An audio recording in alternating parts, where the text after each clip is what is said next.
welcome back to another episode of The Male Perspective. I am your host, Lana Reid, and today is another wonderful day, an amazing day. I get to spend some quality time with the phenomenal men of Omega Psi Phi Fraternity Incorporated.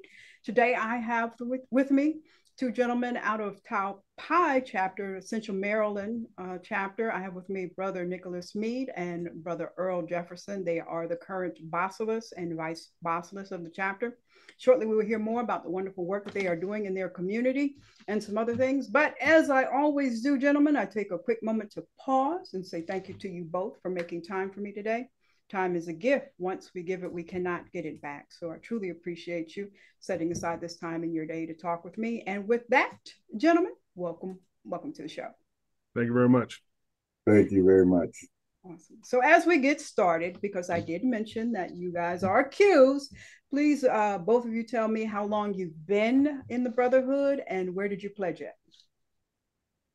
Well, I'll begin. I joined the fraternity in April of 2017, pledged the Tau Pi chapter. So I'm a son of Tau Pi chapter, and now I'm fortunate to serve as Basileus. Awesome. And I had a little bit different route. Didn't join a little bit very much earlier than Brother Meade. I joined in April of 2016. I joined and I pledged at 𝗪𝗘𝗥𝗘𝗏 chapter in Thomasville, Georgia, and then migrated up to Tau Pi, and now just climbed the ranks, I should say, up to being serving as the Vice Basileus of the chapter. So at that particular point in your life, what was it about Omega Psi Phi that made you say, this is where I belong?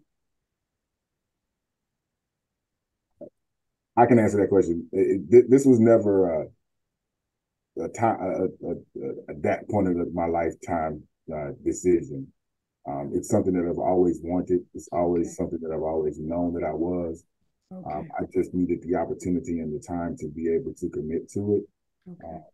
And fortunately, when I was able to catch the train, is what we call it. When I was able to catch the train, I jumped on it and I didn't let go. Yeah, for me, same thing. It just ended up being my time. I looked around as far as Omega Psi Phi, maybe as early as 2011. But I had some other things going on. Like I had to finish my doctorate in 2015. So once I cleared that up and put out my first book and all that, then I was able to kind of just focus on pursuing this lifelong ambition to be a part of this brotherhood that started probably when I was in college. But of course, you know, the Qs weren't on the yard. And so it wasn't my time then, and it wasn't my time in 2011, but 2017, it was my time. Awesome. You mentioned you put out a book. Just a segue for a minute. What's the title of the book? The title of my first book is Refilling the Church's Fountain of Youth. It's the recipe I came up with during my doctoral program as my, because I'm also an ordained minister. Okay. So I went to a couple of seminaries. My latest one, finished in 2015. And that was my project, if you could call it, my dissertation. Okay. Awesome. So, trouble one of you gentlemen to give me the brief history rundown of your chapter, Tau Pi, Central Maryland Qs. Sure. We were founded April 19th, 1975. So for almost 50 years, we've been serving the community of Howard County, of Columbia and vicinity. We've done a lot of great work in the community. Over that time, I believe we've had 27 lines since we've been chartered. By some great men, some of whom are still in the chapter to this day, including Brother Charlie Mitchell, who was made a Pi chapter in 1965. So we just have a great legacy. We stand on the shoulders of some great leaders who have served, with excellence over those past almost 50 years. So pretty soon, like I said, we're going to be celebrating our first 50 years in style in a couple of years, spring 2025. So we're looking forward to that. Awesome. Now, as I was roaming around social media website, I believe I saw one of your charter members just had a birthday. He's over 100 years young. Did I read that correctly? Yes, you did. Brother Gerald Greenfield. He's, I believe, 102 now. Awesome. Yeah. So has he 82 years in the frat, is that correct? 80, how many? Yeah, 82 years. 82 years of service. fraternity. Beautiful. So has he given you gentlemen the secret to living over 100? Is it being a Q or? Wouldn't say all that. It's just that he definitely has not passed on the word. Other than be kind. He always he told me to be kind and to just always do people the right way. So yeah, awesome. He's just pretty low key. So yeah. Awesome. That is some wonderful wisdom and knowledge to have it, to be able to touch and lean on. That's just a beautiful thing. 100 and something years. Amazing. Awesome. Well, let me get on to some of the work that you gentlemen are doing because I do have a short amount of time. One of the things that Omega Psi Phi men are very good at, one of the things I truly love you gentlemen for, is that you pour into the younger generation, especially our boys. And I see that your chapter has a mentorship program. I was wondering if I could trouble you to explain the various pieces of that and how do the young gentlemen get involved with that? So you yeah, or do you want me? I can do a quick synopsis. The mentoring program meets twice a week on Saturdays and Wednesdays throughout the course of the school year. They also are in several of the elementary schools in the area. Specifically, they are in school right now. I want to say Edgewood Elementary School right now, where they'll be working this year. But they have they start off with third graders, and they go from third grade all the way to 12th grade. So they have elementary school segment. They have a middle school segment, and they also have a high school segment, in which they service the boys and making sure that they are properly prepared for the academics. They make sure that the high school students are properly prepared for college, to include financial aid and FAFSA submissions. They have constant parental conversations and seminars to make sure that parents are prepared for their students during the academic year, and as well as, they do some exposure to area HBCUs as far as college tours are concerned. A new arm of our mentorship program that we're actually working on right now is the 𝗙𝗘𝗏 STEM program. So we'll be working with a different set of boys and girls as well this time to try to close the equity gap in STEM as we move forward in the world. Okay, so the mentorship program for the boys, is it year round, or is it an enrollment period for the young boys that they have to sign up for? It runs throughout the course of the academic year. Okay. And then they do sometimes have like an end of year celebration, and then maybe sometimes they'll do some things over the summer, but primarily it's during the school year. It is during the school and we year. actually this program has been going on for years before we even got to the chapter. Our current leader is Brother 𝗙𝗘𝗏𝗏. He took over for Brother Frank Miles and Brother Jerry Watkins, who had been leading it for a long time, just doing excellent work. And the brothers who came before us did such a great job with mentoring that it became a prototype for not just the fraternity as far as the district goes, but as far as the international fraternity. They took a lot of their cues for how to do mentoring from our chapter. So we're very proud of that legacy. Okay. And so just so I make sure I'm understanding correctly, the mentorship program for the boys will be a separate program from the STEM program? That's correct. Okay. So will the STEM program be year round, or is that just a certain time of the school year? Yep. So the STEM program is actually a year-round program that's being worked upon. Again, it is still in its infancy. Me too. Don't worry about me too. Get the word out. Is in infancy right now. We are planning to do several different things, but specifically one of the things that we're going to be doing is we're going to teach robotics and drone automation. So that's as well as computer science. So those are things that we're going to really be focused on in that program. Okay. Now, your particular chapter has an arm, an auxiliary attached to it, Bridge Builders Foundation. Yes. Did everything. Is the mentorship program under that, or what programs or features are part of the foundation that's attached to you, gentlemen? Well, the foundation really partners with us. They're a separate entity. Okay. So it's not really an arm of the chapter, but we do work together on some things, some events, fundraising, especially for things like mentoring, STEM, and scholarships. Okay. So yes, they have a great hand in mentoring, and also they will have a great hand in STEM, our talent hunt that you mentioned previously, and scholarships. So Okay. as a matter of fact, we have or I should say, they are having their grand gala at the end of the year, December 16th, called Holiday with Omega, which is primarily geared toward raising money for those charitable efforts. So there's definitely some overlap, but they are a separate entity from us. Okay, understood. Now you mentioned the talent hunt, and I want to talk about that because I've been doing a couple of these interviews with UQs, and I see it, and I've never taken the time to have anybody explain it to me or break it down, because it's very unique. Because usually you hear about scholarships, but this kind of pours into the artistic and creative element of our youth. So kind of break down what the initiative is for Omega Psi Phi, this talent hunt.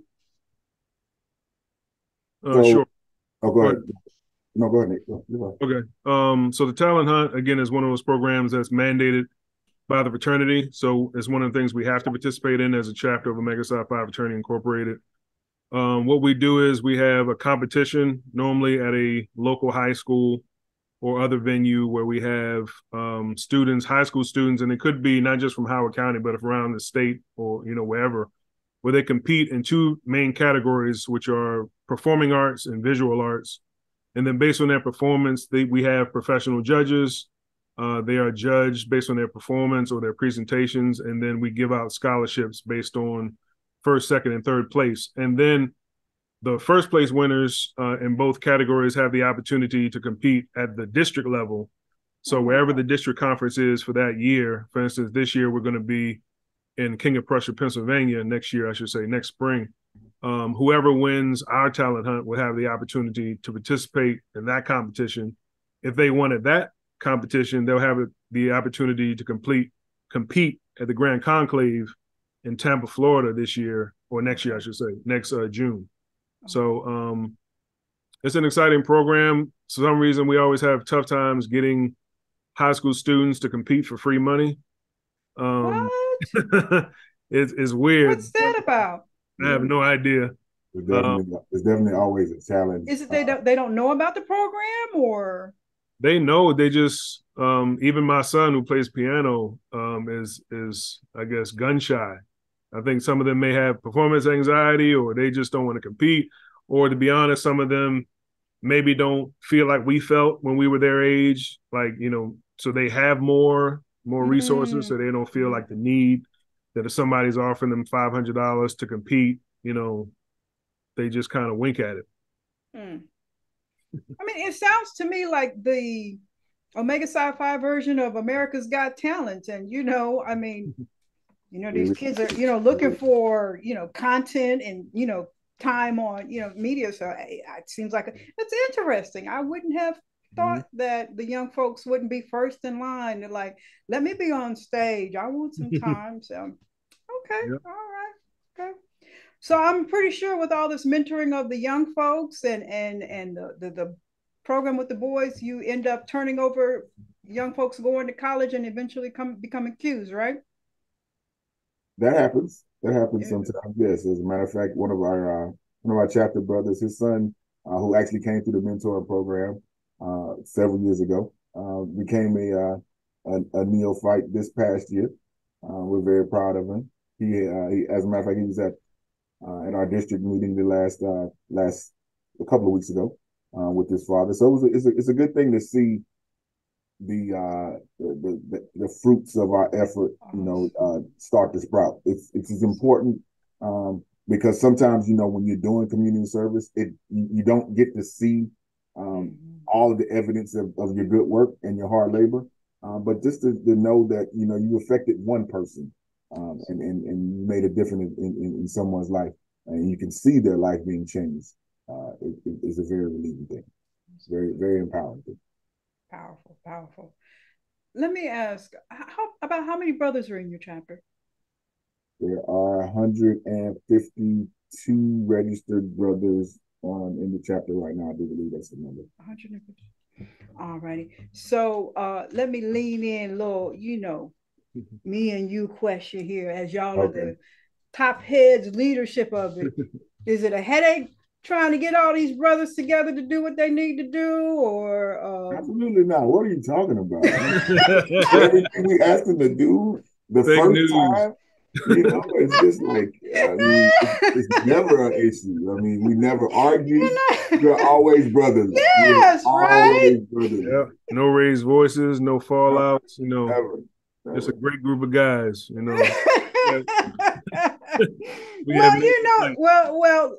Here comes the bigger lesson for the seasoned folks to tell the younger folks. How must we handle conflict resolution in the brotherhood? What's the best way?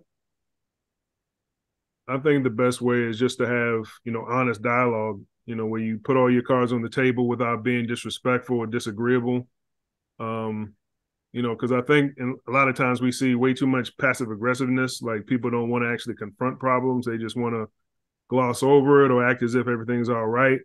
But at least in my experience, the best way or the fastest way to smooth things out and calm the waters is just to have a face-to-face, adult to adult kind of conversation where you can just be honest, again, without being disrespectful or disagreeable. Great. And it's a time and a place for all these, for all things. So, when we do have those conversations, you said you guys get along all the time. Exactly. That's what you said. But when we don't when we have a little bit of scratch, we definitely have a sit down conversation at the right time. Okay. And we really do hold dear to our 4 cardinal principles when we have those conversations, and we make sure that we are being men to each other, that we are doing those things that are respectful to each other, for each other, so that we can be able to uplift each other at the end of the conversation. Yeah, we want to always maintain, consistency and be, in line with what our founders intended.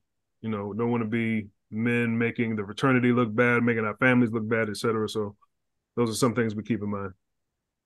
Great examples that we need to spread out into communities beyond Omega Psi Phi. Okay.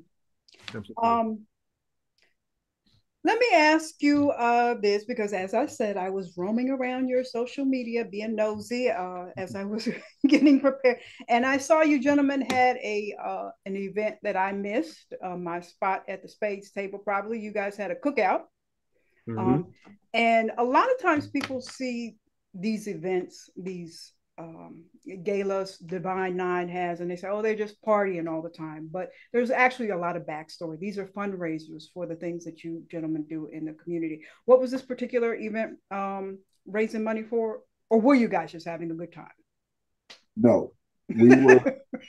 I mean, we had a good time, obviously, because it was a cookout. But the purpose of it was twofold.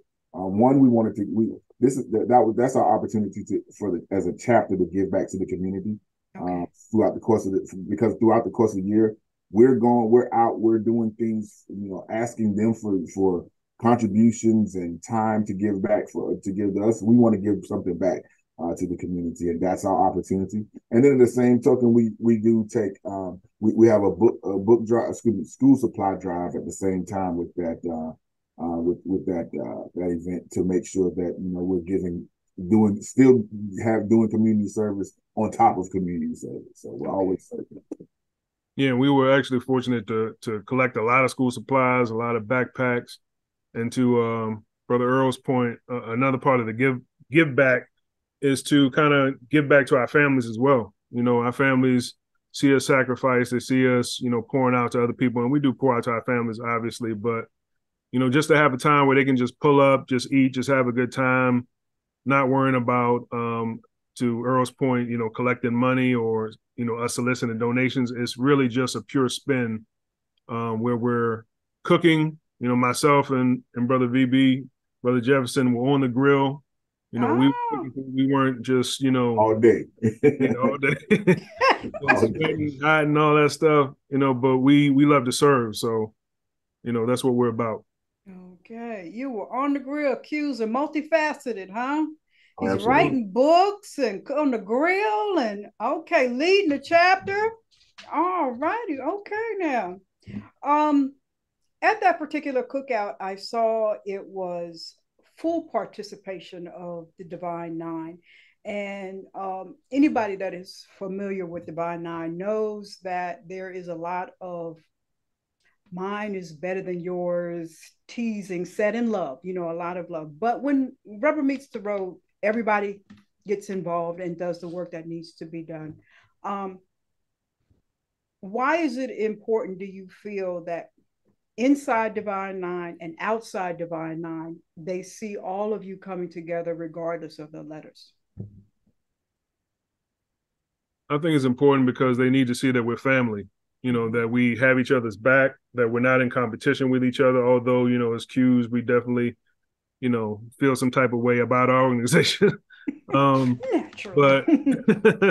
but we realize, it's a family, and that's why we're looking for as many opportunities to partner with our brothers and sisters in the Divine Nine, particularly in Howard County, and even, supporting events outside of Howard County, because we are a family, because we all still have the same goals, even though we may differ in our approach or differ with some of our internal philosophies, we're still family. Mm-hmm. So with that in mind, one of the things we did as soon as we came in office in June, is that we hosted a meet and greet where we welcome members of the Divine Nine and other community service organizations just to meet us, myself, Brother Jefferson, as well as our Keeper of Records and CEO or Secretary, Brother Joseph Brown, and also our Keeper of Finance or Treasurer, Brother Frank Turner II, just so we could kind of start those kind of conversations or keep them going to see how can we partner with each other, what are some things we can work together on.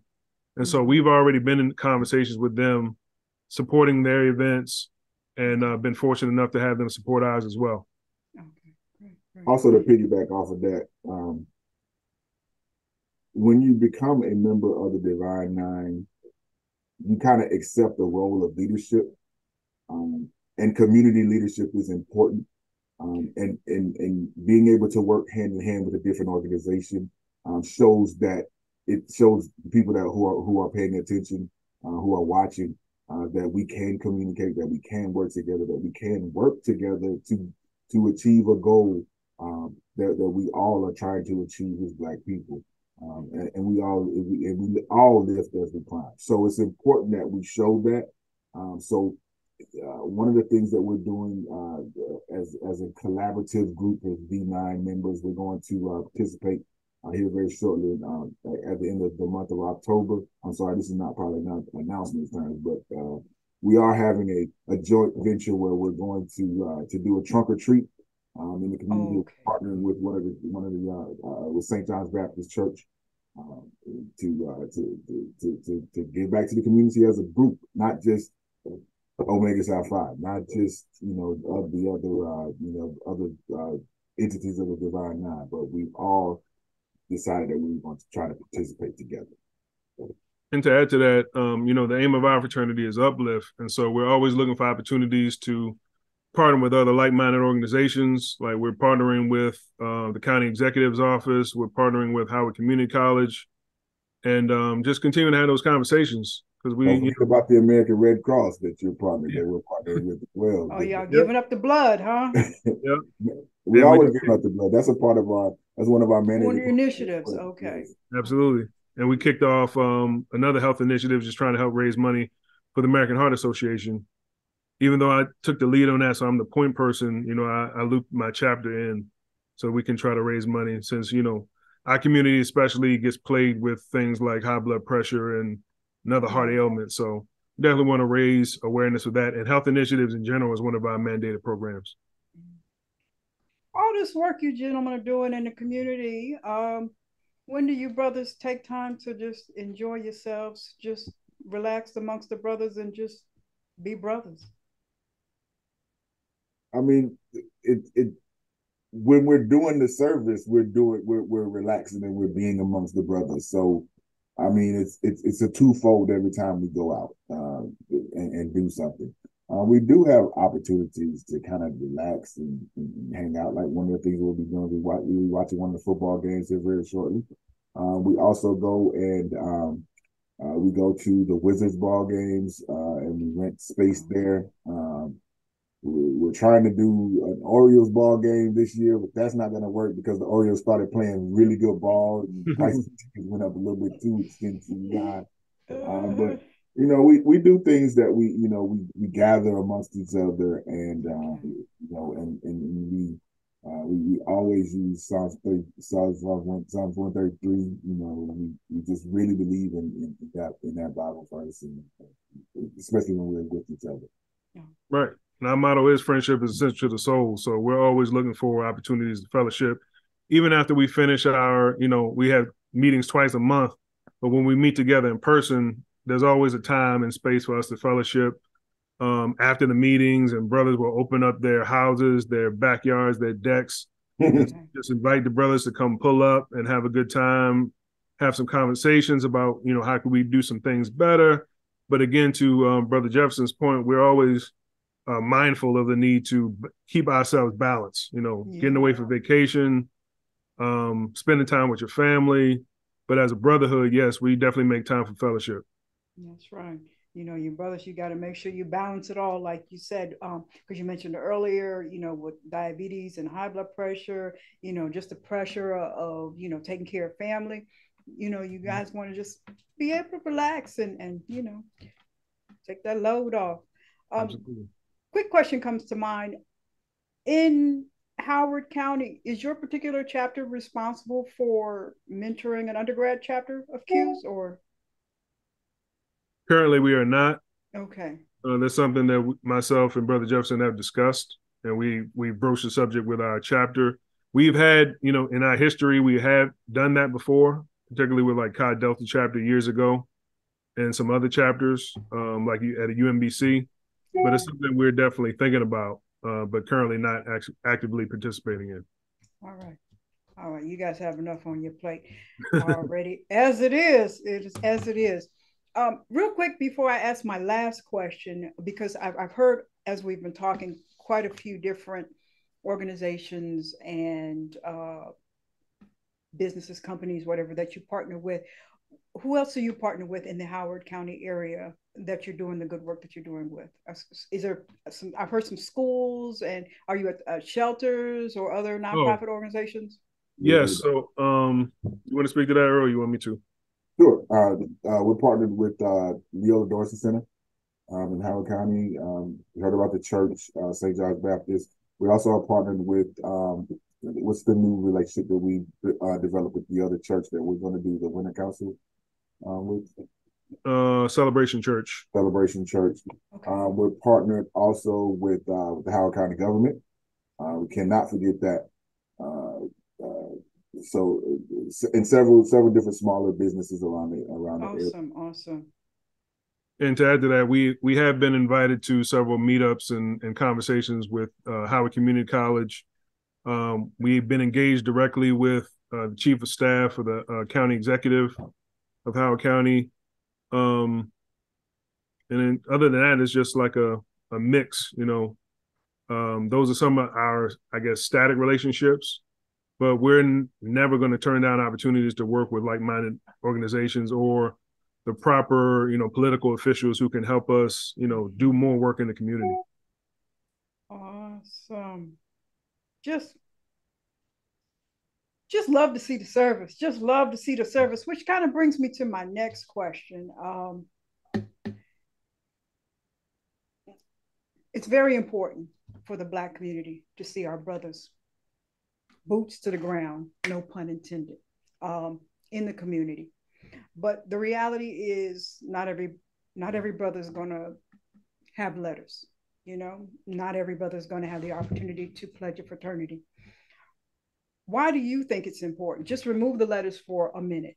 Why do you think it's important for Black kids, Black schools, Black families to see brothers roll up their sleeve and get involved in the community, be it, you know, the sports league or whatever? What value is it? What would you tell a brother, like, hey, get out there and do something, you know, just do something, get involved some sort of way, whether or not you're a divine nine or not? Why is it important for you to be involved in the area that you live?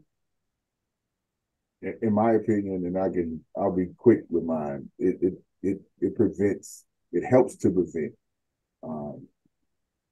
violence. It helps to prevent wayward teens. It helps to prevent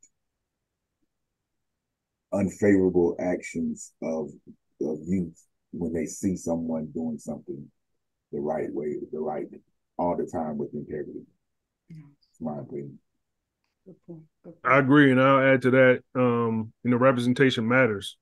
So, like, you know, them seeing us in our professional settings, them seeing us, you know, helping to clean up the community, mentoring youth, as he said, with the one brother who just came through Bowie State after coming through our mentoring program. You know, having that kind of positive example, especially for the young persons who don't have that example in the home, I think is paramount. And, you know, just thinking about it with my own children, how, you know, we kind of reset the norm for different people. So especially for young people, like how we act, how we behave, how we carry it, how we serve our community establishes a baseline for what they consider normal moving forward. So that when they're our age, the norm is no longer, you know, the stereotypes they see on TV or, you know, browsing through their social media feeds, but it's men that look like them, have been serving in their community, not for the purpose of ego, but for the purpose of uplift. Awesome. Now, you gentlemen have been with Omega Psi Phi in the Brotherhood for some years now, and I'm pretty sure you've seen some changes, some evolution. What do you hope to see the fraternity grow to evolve and incorporate moving forward in years to come?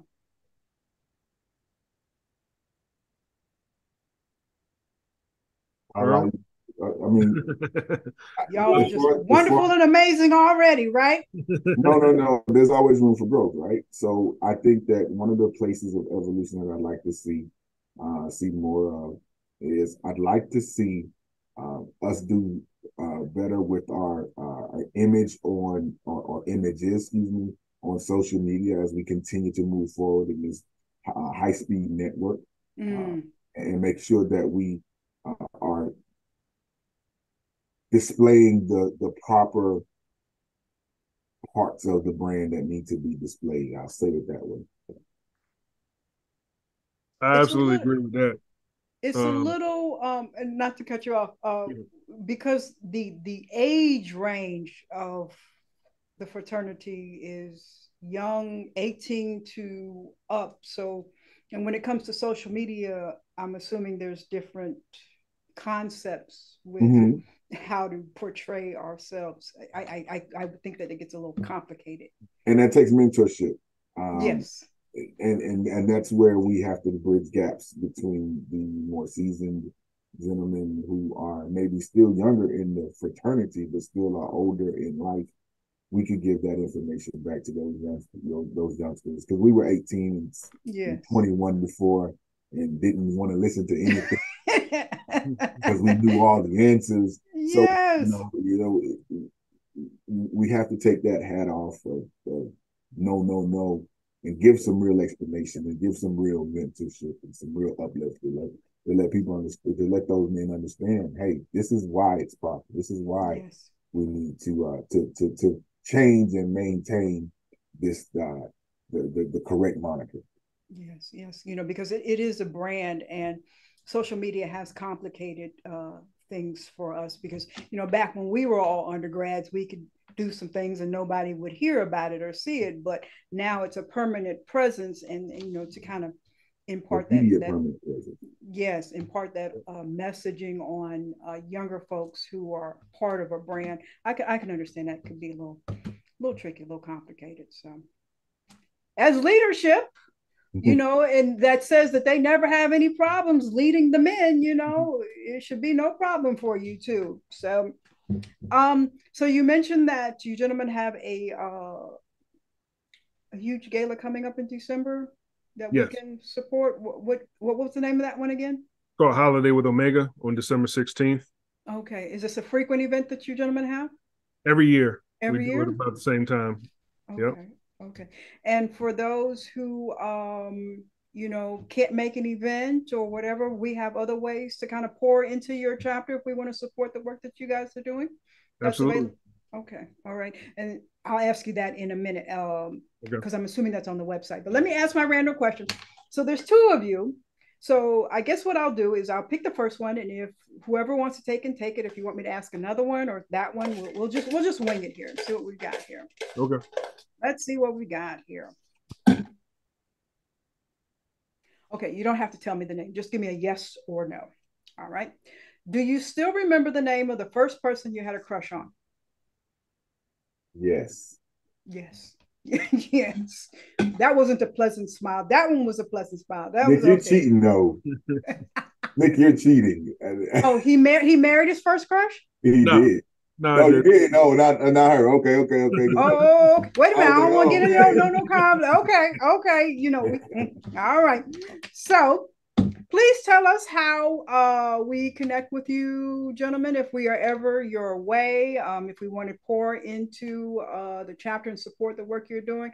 How do we reach out to you and all of that? And if we've got some kids who we might want to put in the talent hunt and get that $500, was it $500? For first place.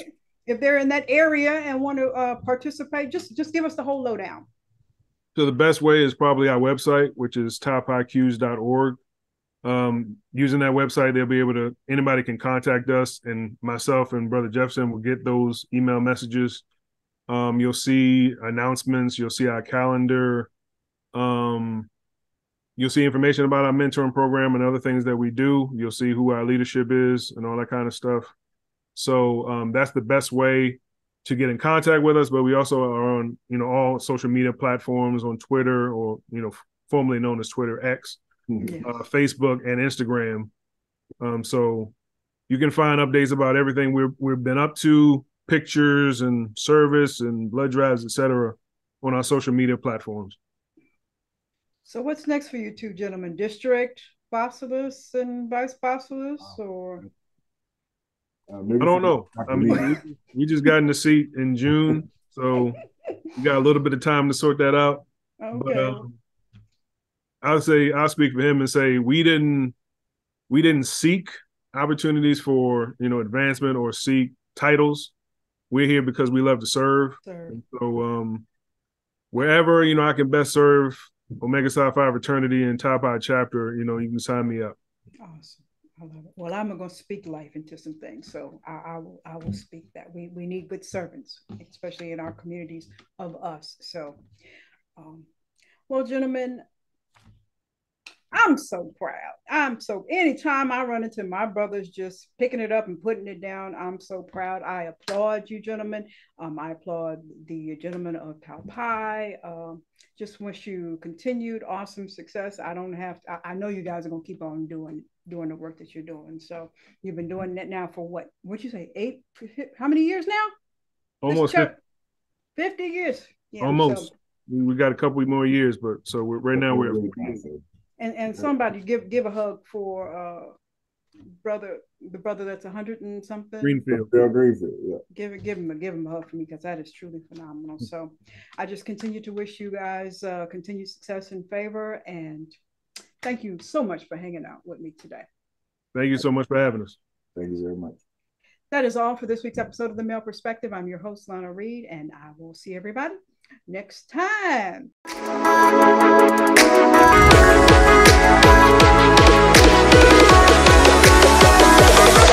Oh.